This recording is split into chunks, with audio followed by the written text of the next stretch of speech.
Welcome to the Speaking Podcast. You can find all our episodes on speakingpodcast.com. We're also on BitChute and YouTube. You'll find the links in the podcast description. I'm also a podcasting coach because I've got 4 of my podcasts that got to the top 0.5%. You'll find everything on bio.link/podcaster. Today, my guest, certified EFT couples therapist and the creator and founder of Empathi with an I Method. He is a BA and MA in economics from Trinity College Dublin, an MA in counselling psychology from Meridian University, and lots more of other things which we'll touch on. And I probably know your name and most wouldn't. You go by Figs O Sullivan, but I know it's Fiachra, so welcome to the show. Thank you, Roy, so much for having me on. Yeah, it's good to meet someone that knows how to pronounce my name on a podcast too. And it's funny, like 2 Irish people on opposite sides of the world. I'm in Poland and you're in Hawaii, so yeah. I know. We couldn't be literally opposite time zones right now, right? Exactly. Couldn't be further apart. So I presume Fiachra is hard for people. I found a few different things. I saw for the meaning of Fiachra. I know it's an Irish name. It's like raven. I saw eagle, and then I heard you on some other episode like a battle king. It's yeah, I know. Well, this is the thing. As a kid growing up, it was always there was no direct English translation, but now the internet has all sorts of different ideas about what Fiachra means. Brilliant. So we're going to talk a lot about the therapy, couples therapy, because I think it's very important. But I want to kind of go through your speaking journey as well, because obviously in Trinity and everything, you'd have to kind of do a thesis, stand up, do a project probably. But I don't know what you're even going back to school, in Dublin. Yeah. Well, that's interesting. When I was 12 years old, it's so interesting. I can barely relate to that 12-year-old me. I was the lead in the school play, in our, I guess it's middle school in America, but it'd be the first year of high school in Ireland. And so I had a lot of confidence in myself at 12. I guess then when I made, you start, I don't know, voice breaking, going through puberty. By the time I went to college, I developed a lot of self-consciousness about my accent.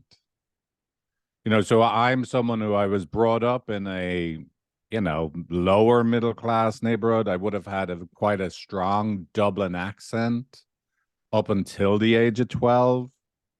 It wasn't a problem for me.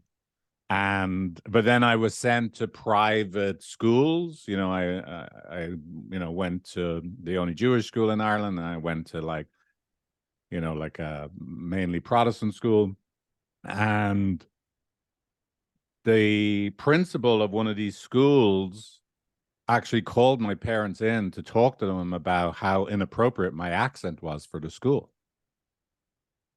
So by the time I went to college, interestingly, I would think about what I was going to say beforehand, just in social conversations, because I knew the fact that I can't pronounce my THs would give me away as the, gurrier, like this little riffraff that I really am.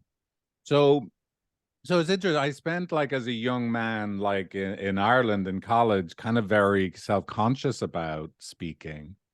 And then that's part of what I think was so attractive about California and San Francisco.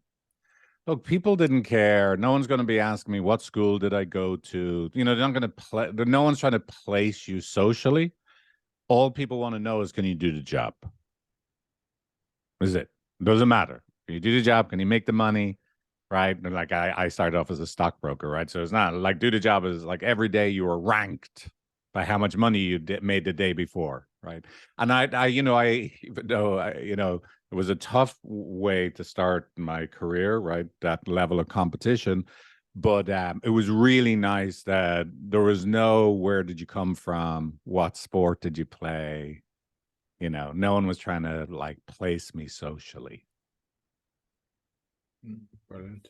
So you then done further studies. So you might kind of talk about all the education that you done even when you were in the States.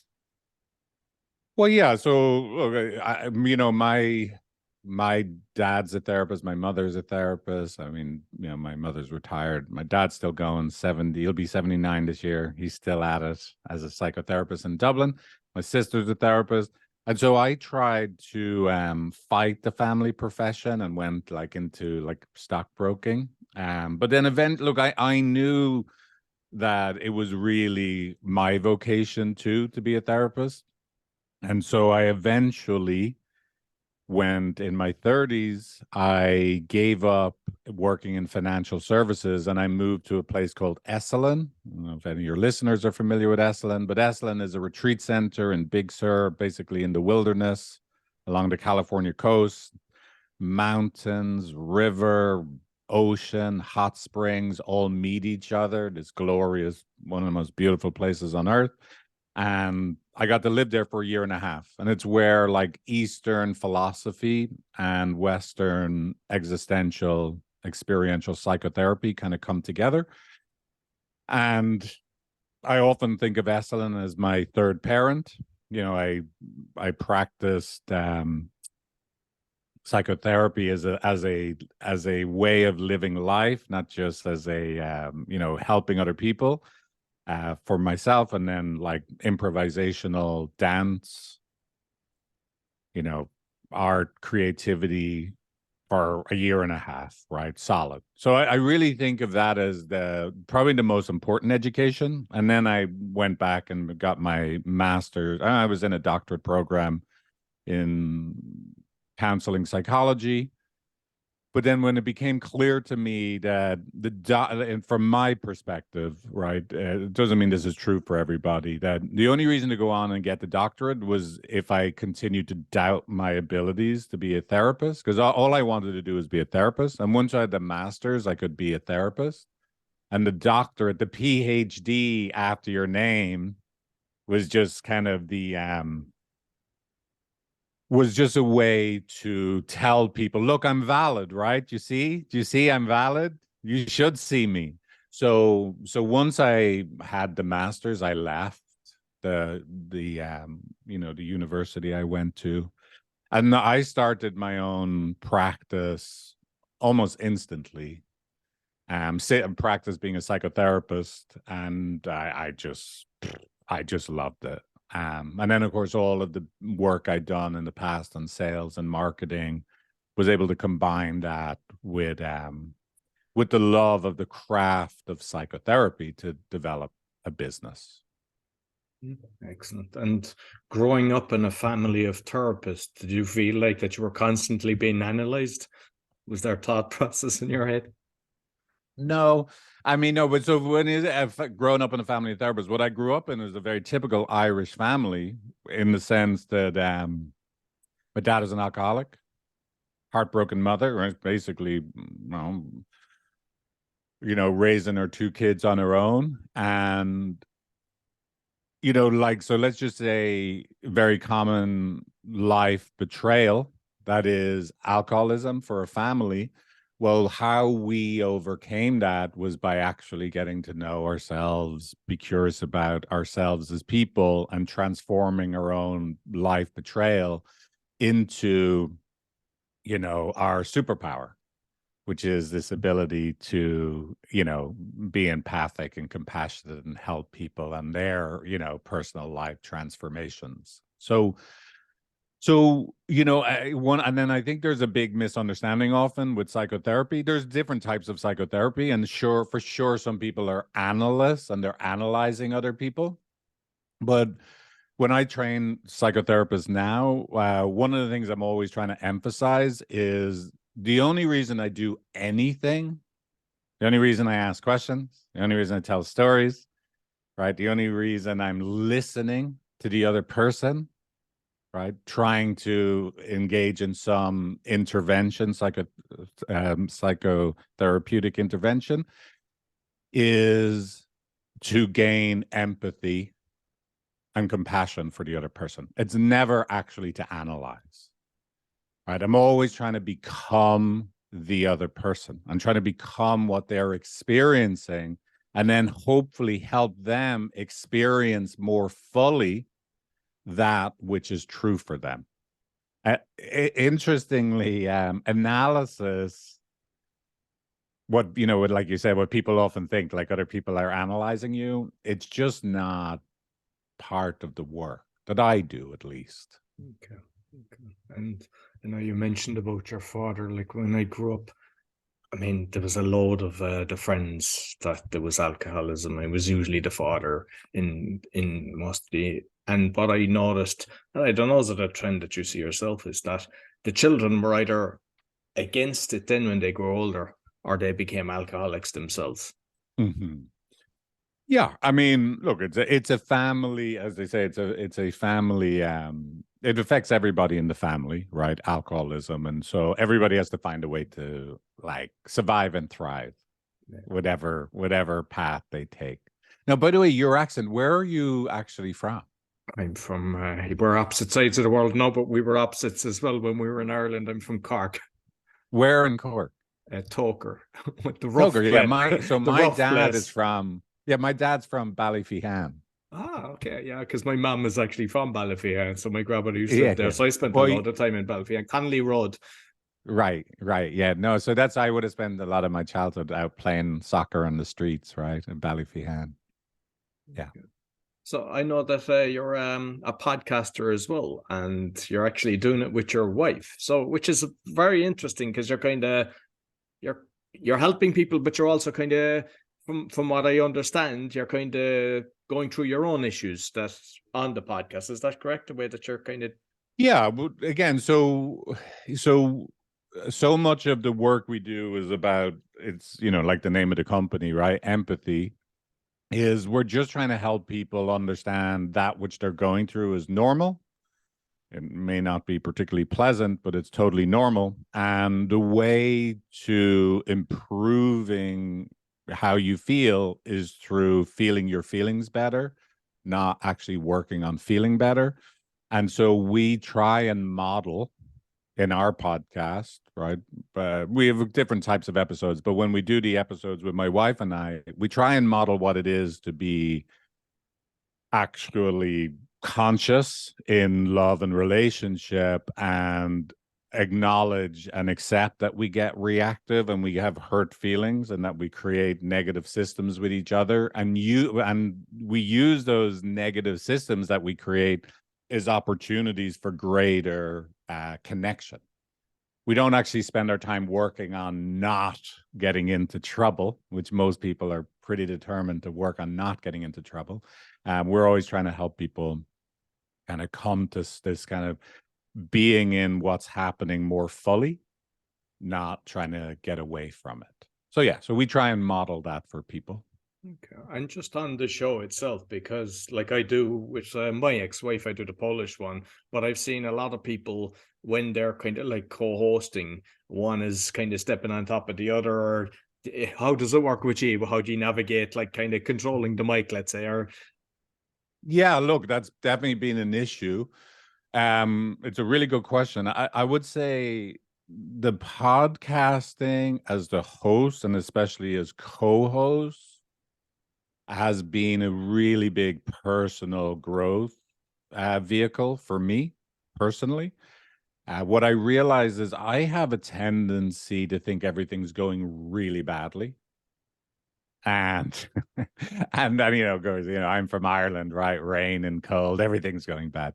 And then because my wife's from Hawaii, she's just optimistic, like till the end, right? Just always happy, cheerful. And so it's been really interesting to get to study again, to become conscious, right? Aware of just how frightened I get, when we're recording podcasts with each other. And then I have a tendency, when I get frightened that I get threatened, I'm not very good at listening. My listening skills diminish the more scared I get. And I feel I have to take over. I can feel that, look, what she said, it could be said better. I repeat what she said. Not, and like, there's sometimes repeating what you said is a good thing, right? You let the person know you heard them, but this isn't it.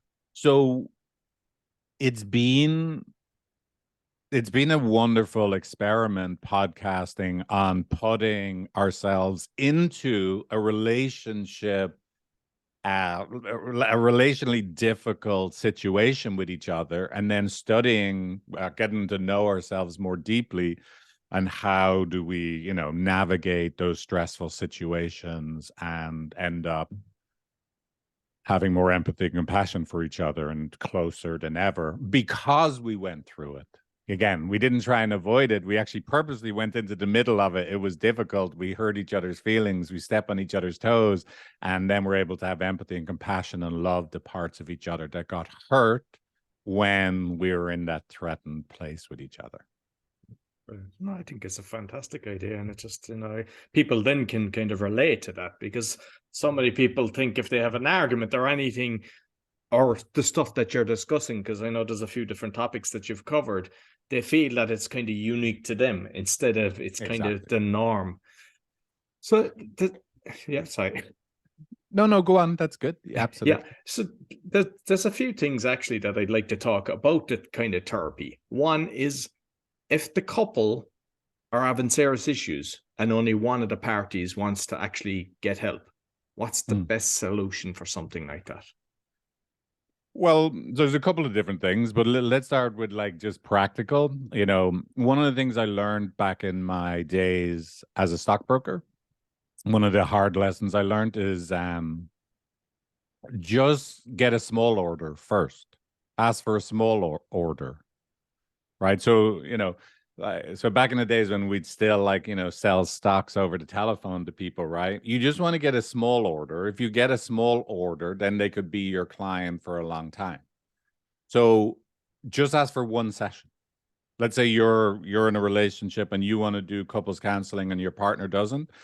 A lot of times what I see people do is they'll go, so look, I really think we need couples counseling. It's probably going to take some time because we have a lot of issues. No one's going to want to sign up, right, for months of a session every week of couples counseling if if that sounds torturous to them. That's too big of an ask. So just ask for one session. One session. And what I always tell people, which I'm very proud of, right? Not only me personally, but all the therapists in my company, we have 100% record. Everybody gets out alive at the first session. No one has ever died in the first session. Right. So worst case scenario, the person I can't imagine anything worse. You get them in the first session and they never have to come back if they really hated it and it seems like it's not valuable. Now, why would we tell people that, look, only get them to the first session and they never have to come back if they don't like it? Usually because the person that's reluctant to go to couples counseling, the story they have, just you're imagining psychotherapists are analyzing each other, right? Analyzing other people.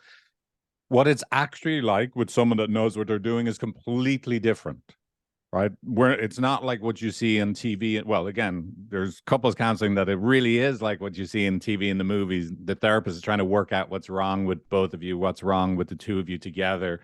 And it's just a horrible experience.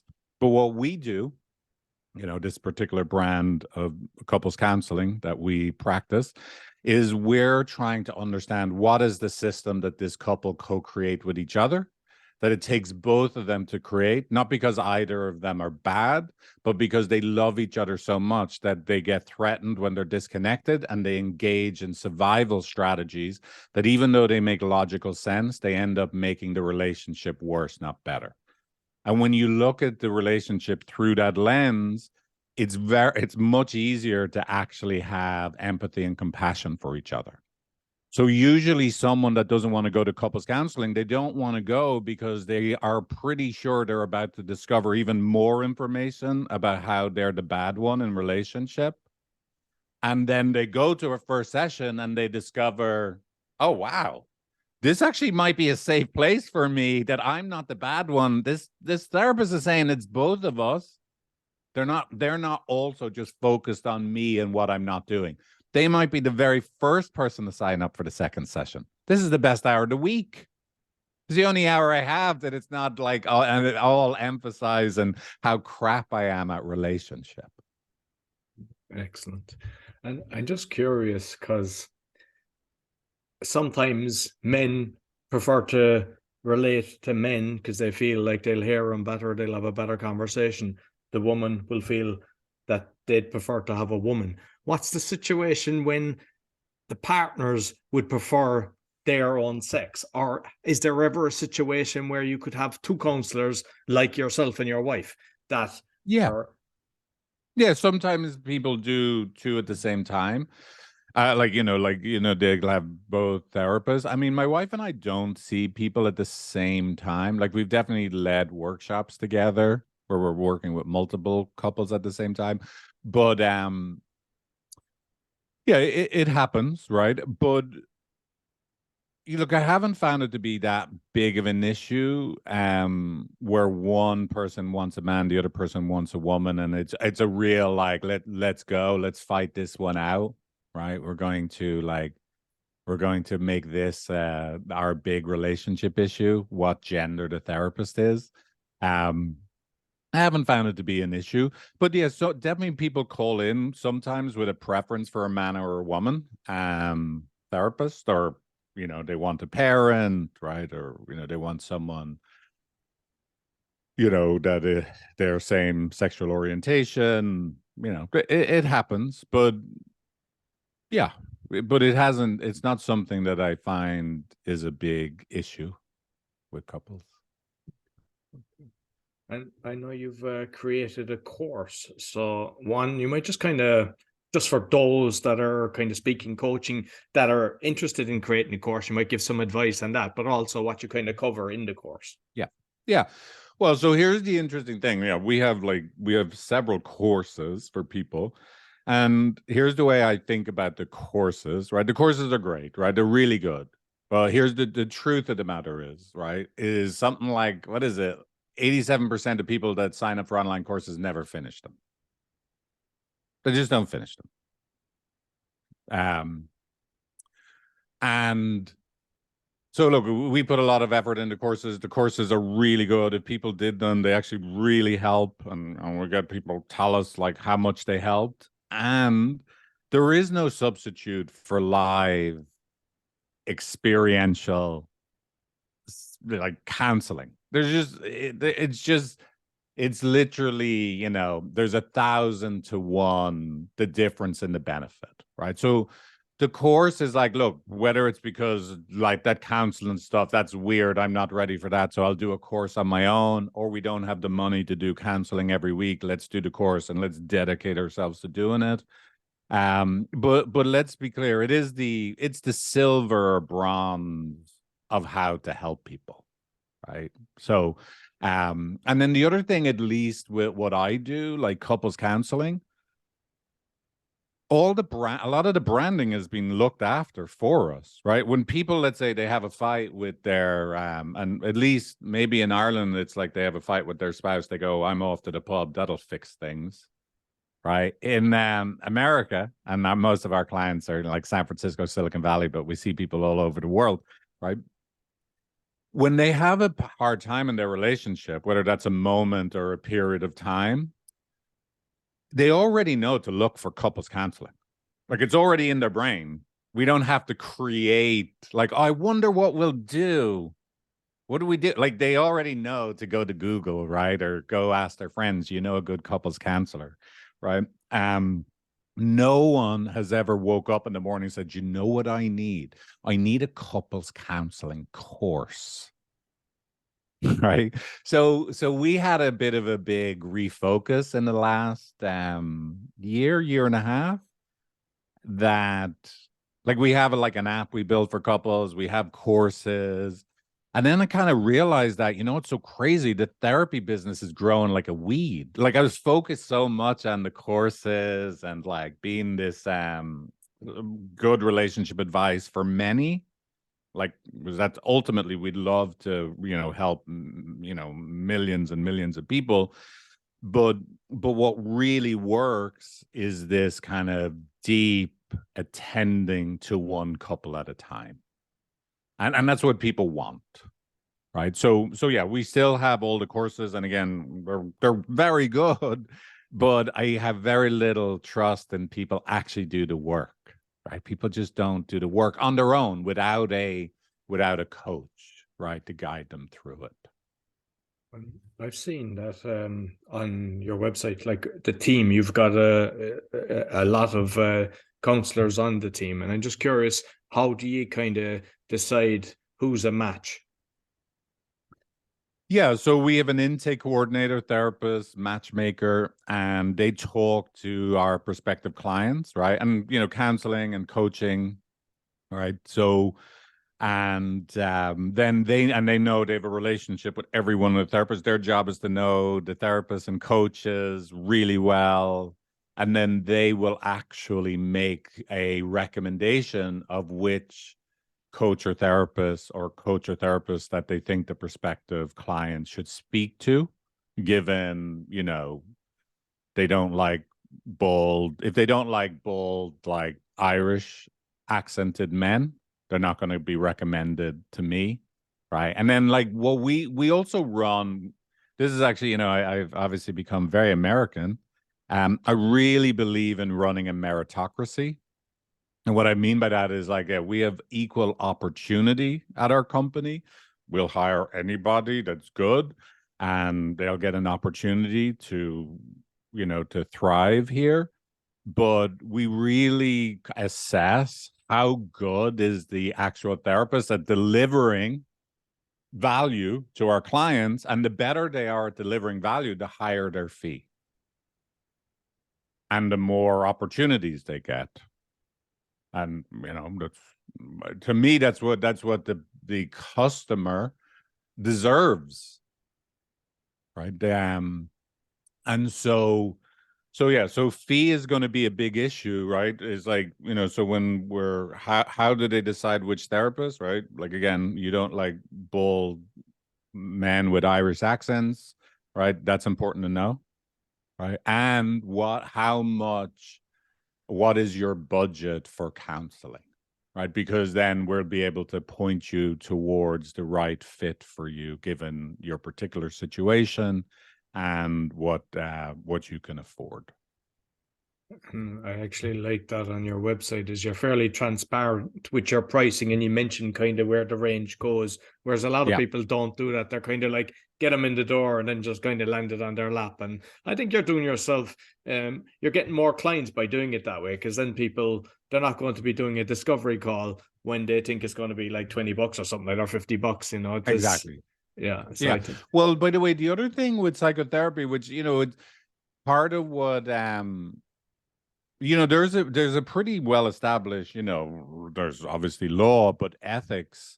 And in this new world that we live in, it's very easy for payments to be in the background and we don't have to talk about it, right? The credit card will be charged automatically. We just don't, let's not you and me deal with that money stuff as we're in our conversation. But one of the things that's really important with psychotherapy, and you have to tell someone what the fee is directly. Now, it's just an ethical thing that, it's like it's like a trip back to the way it used to be. You have to look in the person's eyes and you have to tell them the fee, and they're usually okay with the fee. Like, you can't, we're not going to have it be something that it's kind of, that's the ugly part. We won't look at it directly. Right. So we're always very, very upfront. Sometimes the clients might think it's weird just how okay, like you don't have to be that transparent, but it's not. It's just psychotherapy in general. We look at it as part of the relationship because it's really important to name clearly, because of the intimate nature of the work. And by the way, all the research is clear. The thing that makes psychotherapy work is the quality of the relationship with the therapist. That's the number one factor that makes it work. But then we want to make sure always that we're being really clear and transparent, that it is like you're paying me, I'm your guide, but it is a professional relationship. So yeah, being really transparent about the fee is very, very important to keeping the safety of the container with the clients. Okay, excellent. Just curious on a situation that I kind of noticed in Poland. I haven't really seen it much in Ireland, but in Poland, where a partner belittles the other, it happens a lot in Poland that they're putting them down. Usually, the woman putting down the man. I've seen it with a load of different friends that I've got, and they just brush it off or whatever. But it's like, when there's a situation like that, what's like, how do they overcome that? And I'm not talking the once off. It's like a continuous thing that I've seen with a few people. Sure. Yeah. So, look, here's the most common relationship dynamic. Of course, I don't know these particular people and what's happening, right? But the most common relationship dynamic is one person is hurting deep down inside because they don't feel prioritized, or they don't feel special to their partner. They don't feel really cared for. And so they're hurting inside. And then what they do to protest hurting inside is they criticize, belittle, share their disapproval with their partner. Now, the partner then feels belittled, disapproved of, like they're unacceptable, they're not enough, not appreciated. So they're hurting inside. And so now they are dismissive, defensive, disengaged, which of course confirms for the first person, see, I'm really not cared for. I'm not special. I'm not important. I'm not a priority. They hurt even more. So now they have more reason to be more belittling in public. So that person feels worse inside. And now it's in front of other people. So it just got a 10x in front of it. It got multiplied. You're going to actually make me feel all these feelings of not appreciated, belittled in front of other people. So now they're feeling that pain 10x more. So now they'll be even more dismissive of their partner. And then guess what's going to happen? The partner is going to feel even more like, you just are not here for me. I am so alone. And they will be even, now they're not even going to be belittling. They'll actually like try and trip them up at the top of the stairs in front of their friends, right? So I don't know if you noticed the story I tell, and this is the key. It's not a one-way thing. If you see someone belittling another, there's a system that both of those people are engaged in together, where they're both hurting and they're both engaged in strategies to survive that are making things worse. And here's the punchline. This is actually very sad for both of them. Now, again, I don't know if you notice, imagine if I'm talking to that couple, instead of trying to fix, hey, what's up with you and the belittling, or what's up with you on your way to the pub every Friday instead of being at home with your missus, right? I'm not trying to shame either of them, correct either of them. I'm actually, again, trying to find a narrative where they both make a lot of sense and they're both worthy of a lot of love and empathy. And this is a tragic misunderstanding of what's happening between the two of you. The two of you love each other so much. That's why you're getting into these awful, awful interactions with each other that are so painful. Now, so you're like, do you think that couple will come back next week? Absolutely. Most likely, Yeah. right? No, Because I love it. that's I a think very it's positive fantastic. Yeah. story. Yeah, it's Right? brilliant. Yeah, So, yeah. and Yeah. it's true, by the way. Yeah, And it's not something, it's not like putting some woo-woo glitter on top of a painful situation. It's true. And it gives hope for a path that we could actually make things better.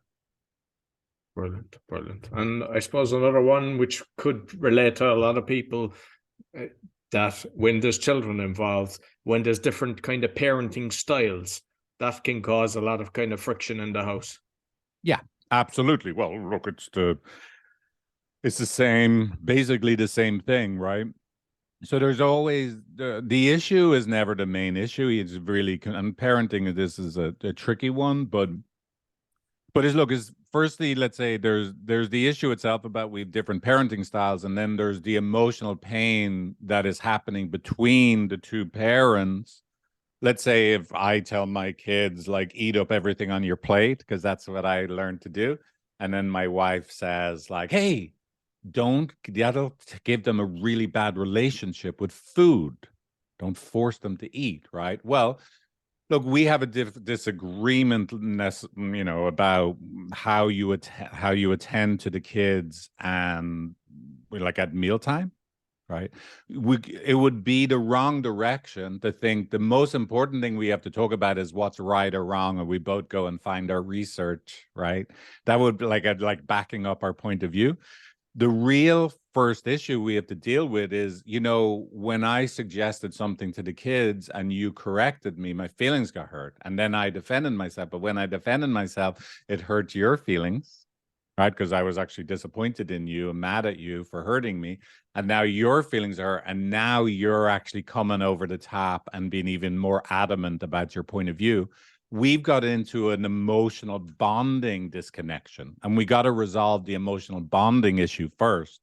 And if we can get back to being connected to each other emotionally, because we have empathy for how this conversation is actually very hard for both of us, then we can return to the parenting.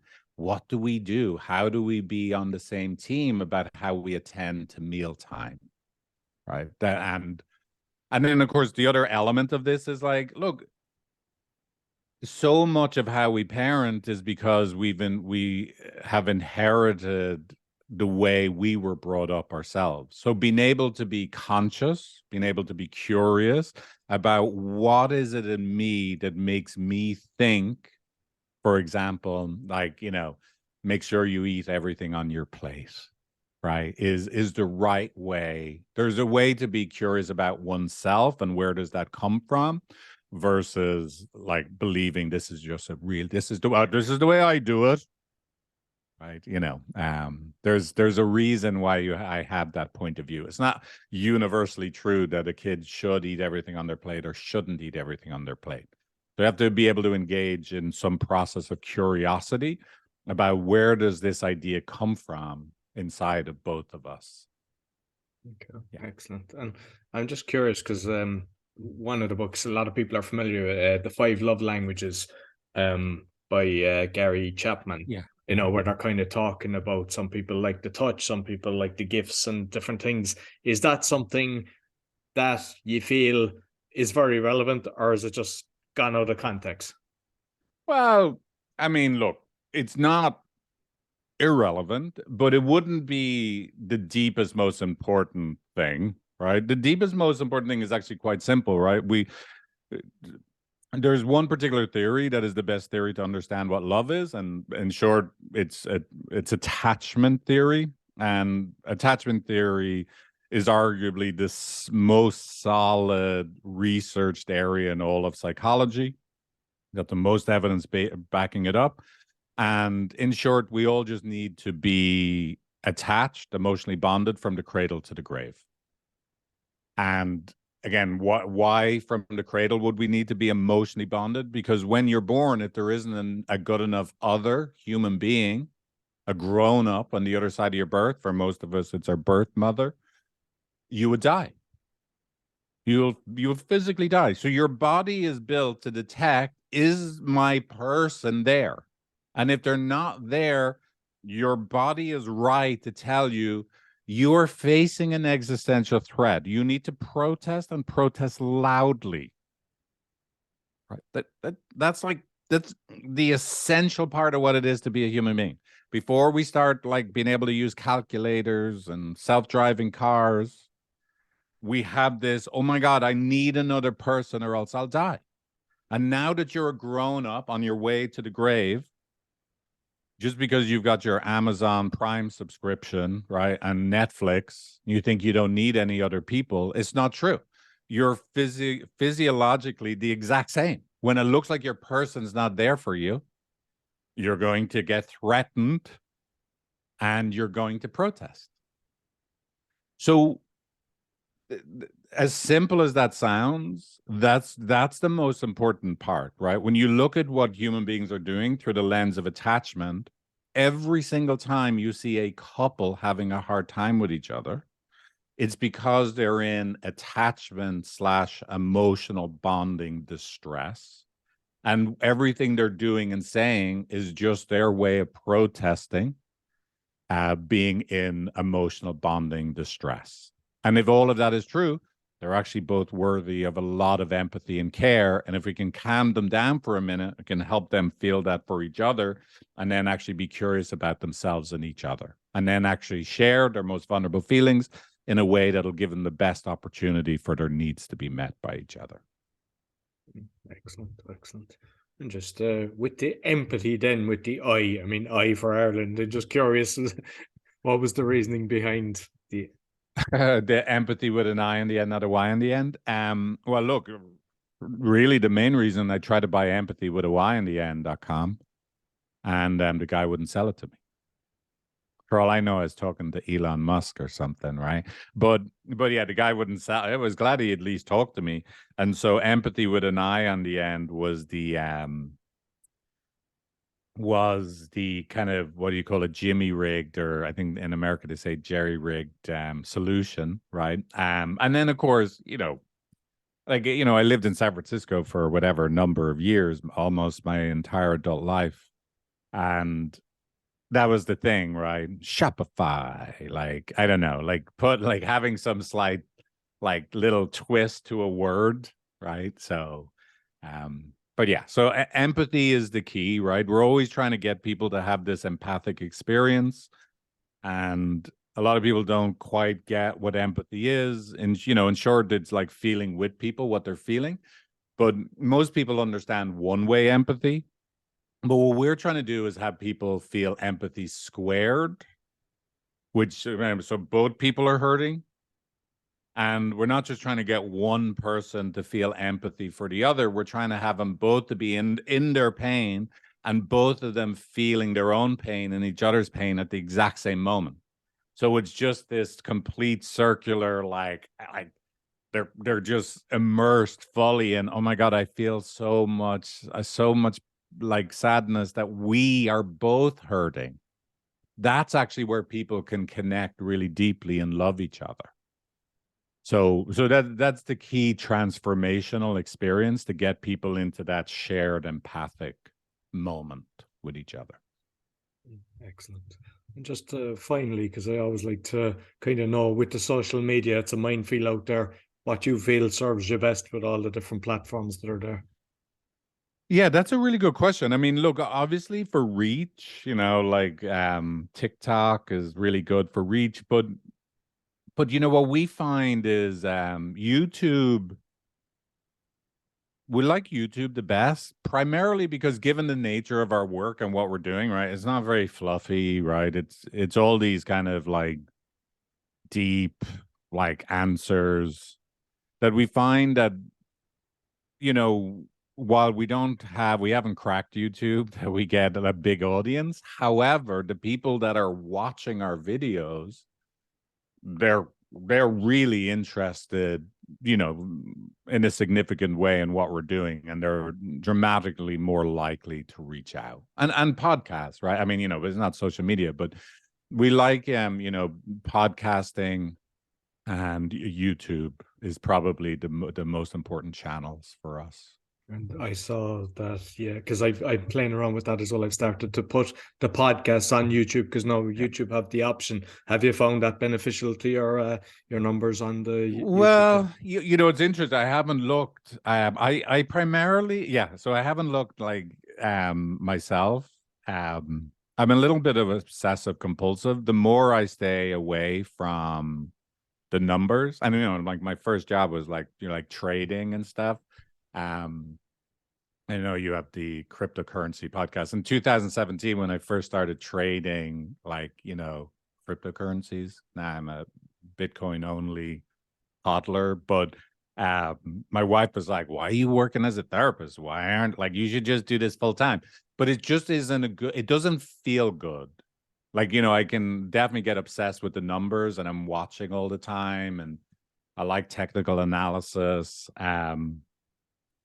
But it doesn't feel good. So I actually try and stay away personally from actually all of the metrics, because I have that part of my brain that will just dive in, and I'll get really obsessive. But so yeah, it's an interesting. I got to check, like, how we have created the YouTube podcast, like, area on our YouTube channel. But I'm not sure what the impact has been. I like having these conversations and just keep doing them, and I'm not that concerned about whether people listen to them. I just trust that if I keep having, like, meaningful conversations for me that the rest will look after itself. No, I believe the same. It's like it'll land on the person that needs to hear it. Exactly. Yeah. Yeah. Listen, Fiachra, thoroughly enjoyed the conversation. You might let people know how can they get in contact with you. Yeah, I would say the easiest way is just the website. Again, it's empathy with an I on the end.com. And you can find our podcast there. Like I said, we built a web app for couples. That's a really easy way, and it's totally free to get to know the wisdom, and you'll find out what your attachment style is. So if you take the quiz at empathy.com, that's probably the easiest way. Then once you've taken the quiz, you will be able to stay in contact forever if you want or not. Yeah, that's it. Yeah, perfect. Thank you very much, Fiachra. Thank you, Roy. Good to meet you. Yeah, good speaking with you too. I'll make sure I put the links both on the audio and the video. Great. Thank So, you. How are we doing on time? Yeah, we're good. About Yeah, 4 minutes. Yeah. Well, let's stay in touch. Yeah. So just what we'll do is I make sure now that I put the links both on the audio and the video, and basically for those listening, you'll find every episode on speakingpodcast.com, also YouTube, and you'll find my coaching along with my other websites on bio.link/podcast. Or be sure to give us a thumbs up, 5-star rating, and make sure you check out Fiachra, aka Figs O Sullivan's podcast with his wife. Give him a 5-star rating as well. It really helps. Until next week, take care.